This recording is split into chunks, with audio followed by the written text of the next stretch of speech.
Fixing swords, man. No crooked swords here. Let's not be disingenuous. The mini painting we're doing today is not great because I'm slacking on this channel's content production. Due mainly to two particular things, one of which is the overwhelming day job stuff that's happening over the next month or so. I guess I can do this some more, you know, to try to get across the franticness of the situation. More hand movements. There's one other thing that's also impacting my ability to produce stuff a little bit, but we'll chat about that at the end.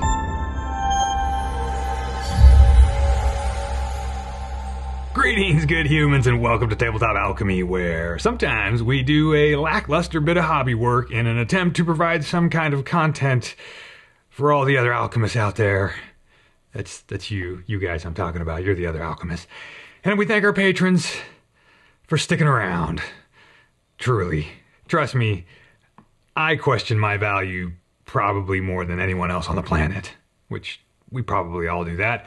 Okay, well, let's get a little whimsy in here, even if it's unwarranted, shall we? As I mentioned in the last video, and again at the top of this one, I'm swamped with day job stuff, which none of you want to hear about, but ultimately this is just the way of a freelancer, right? It's feast or famine. Freelancers are like lions, man, come on. When it's time to feast, you go after the whole herd, because, simply put, once the herd runs away, you don't know how bad the famine's going to get. The odd thing is that when it's famine time, there's a lot more time for the non-day job stuff. An example of which is this YouTube channel. So I was almost going to have another beer and chat session instead of a regular video, but I felt bad not doing some kind of hobby stuff, you know, on my hobby channel. And so I sort of half-heartedly grabbed a mini out of the pile of opportunity, primed and ready edition, and tried to make some time to get it done. Now I have a whole bunch of Nighthaunt miniatures in my pile of opportunity. Like a whole bunch. And this guy is the only one I've built so far, and it's now going to be the first ever Nighthaunt figure I've ever painted. Maybe I could say ever in there a couple more times for you, just to drill home that point. I don't know what point I'm making. Do I ever know what point I'm making? That's debatable at best. Now, I bought all these Nighthaunt things, all these Nighthaunt figures, because I thoroughly enjoy the design aesthetics of this particular Age of Sigmar faction. Now, I never intended to play like a full-size Warhammer army game, but I couldn't stop buying units from this faction because they are just so cool. I mean, flowy robes and wraith-looking dudes, these are my jam, and I do look forward to putting these on the table in a skirmish game or a D&D game or something like that. 100%. So, the only thing I had in mind when I started this guy was I thought that purple would be a cool main color to use because I don't use purple very much. And so I based this lower portion of the flowy ghost vestiges in this magenta tone with the idea that I would be laying down some purple express color over that. Now, one thing I'm starting to notice is that these sculpts are so dynamic with all their spindly extrusions that they kind of make reaching all the areas to paint pretty tough, and I don't think you can do a lot of like sub-assembly kind of tricks because of the way they kind of get built, these figures. But anyway, I moved on to this pale green for the exposed, I was going to say skin bits, but I don't know if these spectral characters really have like corporeal flesh or anything, but whatever. It's pale green. Pale green's going down for the bony arms and fingers parts. Moving on, I put down a dark gray for the top layer of cloak / hood fabric ectoplasm ghost robe thing here, and I'm going with this idea that I want to make this upper portion pretty dark. So my plan is to douse this with some black express paint, because you know, black and purple's a good mix, right? I don't know what I'm doing any more than you know what I'm doing, other than making a mess, which I excel at. So there, I'm good at something. What are you good at? Them sounded like fighting words, but they weren't fighting words. All right, I put some, like this khaki brown on the axe handle. Not really thinking too much here, just wanting to get some sort of moldy wood going on.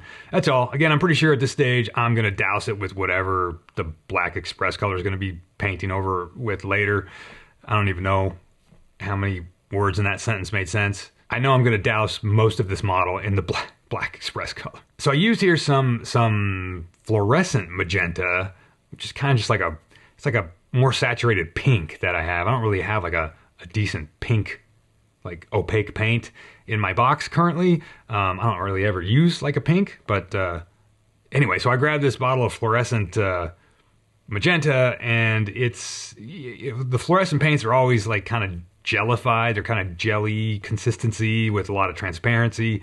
So I might have added a little bit of white to that. I'm not really sure, but I like to put highlights on and then wash them down. It's just something like I kind of do quite a bit. I think it helps, at least helps me like towards blending, even, even though like real blending or glazing, you would glaze up from dark colors to light colors. Just you'd have to do 87 passes at that, and I just kind of want to do one. Anyway, I'm doing the same thing here with this lighter gray. This flowy robe stuff is like, it's like such a cool surface to get into, like doing highlights and stuff. But again, I'm rushed, and I'm just kind of doing I don't know, what should we call it? A hatchet job. That's what I'm doing. I was inspired by the miniatures giant hatchet, so I did a hatchet job. I tried a little bit of glazing and layering and, just sort of pretending that I know what I'm doing and getting pretend results as a result.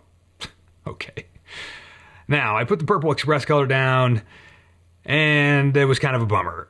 It's not really working like I thought it would. Now, I'm just learning these colors, right? Like all, we have these paint ranges, but not necessarily, but the colors within them don't all like necessarily work the same, like from one paint to another, like one color to another. And that's definitely true of some of these contrast type paints, right? Like some of them are more transparent, less transparent, etc. And you only can learn that stuff through use, right? So I'm learning right here. I'm learning that these colors, are have some properties that I'll keep in mind for future uses for this particular color. But here it's just sort of messy, and it pulls away more from the raised areas than I thought it would, and it pulls up really dark in the recesses. So it's kind of like too contrasty in a way, but it'll work for certain things if we know that that's what it does, right? So it's not super smooth, and it's not doing, again, what I thought it would do, which what I kind of envisioned it doing was a more uniform tinting of the entire surface. But this turned out to be a pretty sloppy and haphazard endeavor.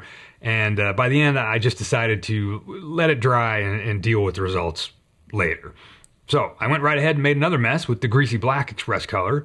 Now I know how the greasy black works. It does pull away from the raised areas a lot more than the regular black express color. And I thought that's what I wanted. And I also threw it over the pale green limbs and the axe and just kind of over everything that wasn't magenta, really. But I also didn't control it very well, and it ran all down the back of the magenta robe section. And again, I just sort of pushed through and decided to let it all dry and deal with it later, because that's what I'm best at, dealing with things later. Oh, and look, I didn't let the gray highlights dry long enough, I guess, so the express color seems like it was loosening up some of the painted area, some of the painted highlights, and so, I did what any good weirdo does, I scrubbed at it because I couldn't help myself. So, whatever. So we're just rolling right along here, doing all sorts of fun things. So once the model was dry, meaning this was like a day later, I decided to rebase the purple stuff with actual purple paint.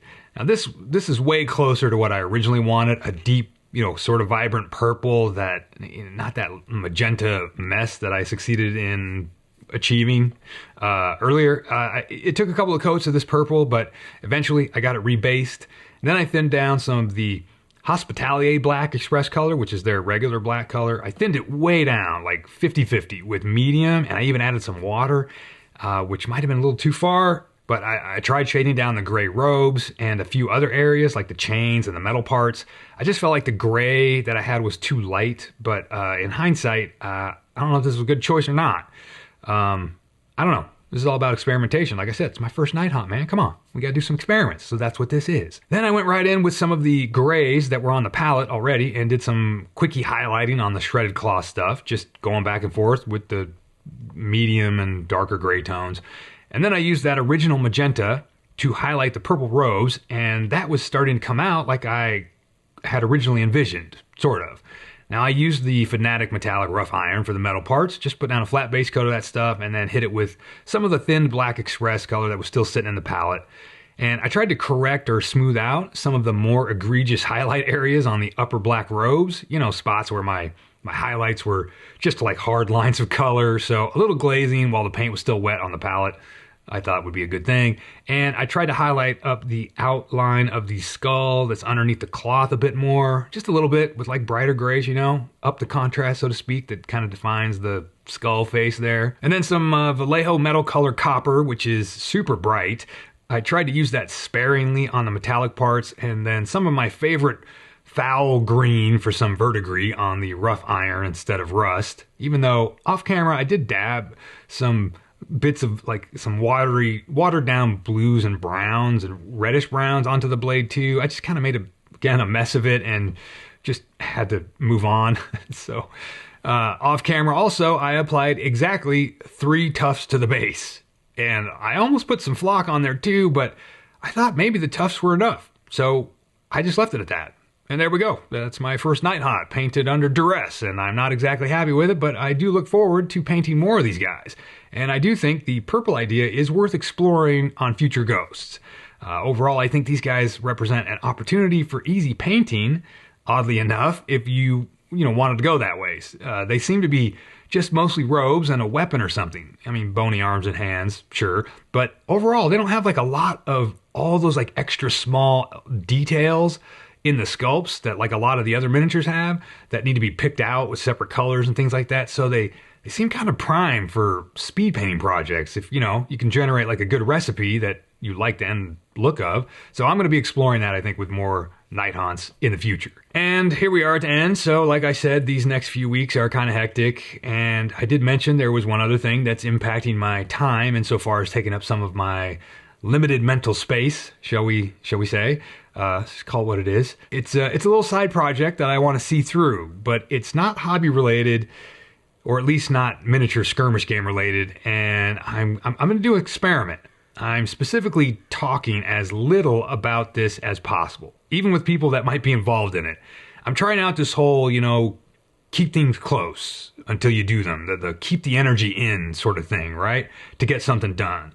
So I can't tell you what it is, other than it is impacting some of my creative time.